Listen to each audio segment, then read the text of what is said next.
जो है जिस प्लेन में सफ़र हो रहा था उसको ओवर यूज किया जा रहा था। बोले अभी सुभाष चंद्र बोस, क्या हुआ हमें नहीं पता। इस वक्त जो है जापान में उन्होंने जन्म लिया है। 27 साल की उनकी इस वक्त उम्र है इस वक्त, और वो एक लेडीज के रूप में है।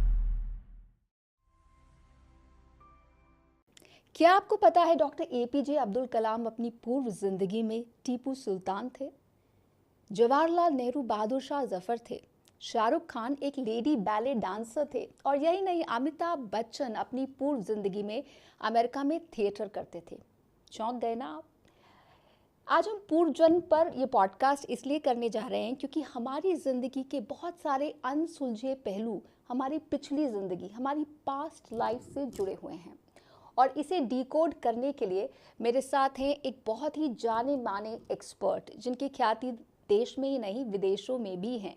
ये हैं डॉक्टर एन.के. शर्मा, जो कि दुनिया की सबसे बड़ी रेकी हीलिंग संस्था रेकी हीलिंग फाउंडेशन के अध्यक्ष हैं और हज़ारों लोगों को ट्रेन कर चुके हैं पास्ट लाइफ रिग्रेशन में, और साथ ही हज़ारों लोगों को हील कर चुके हैं उन्हें पास्ट लाइफ में ले जाकर।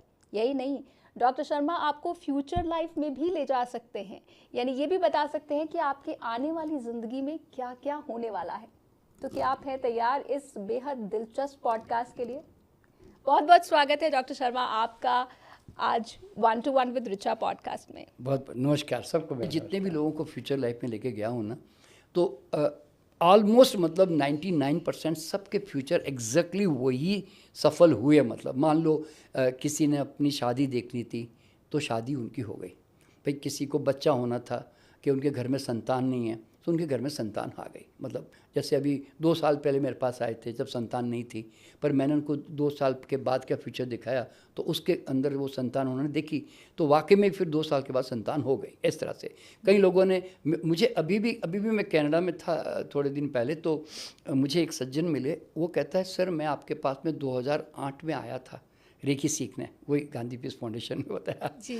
तो बोले कि मैंने उस समय आपने past life group past life करवाई थी 2008 में, तो बोले सर मैंने उस समय देखा था कि मैं कनाडा शिफ्ट हो गया हूँ। तो सर मैं मतलब हैरान हो गया कि मेरा माइंड में बाहर जाने का है ही नहीं और ना मैं सोच रहा हूँ।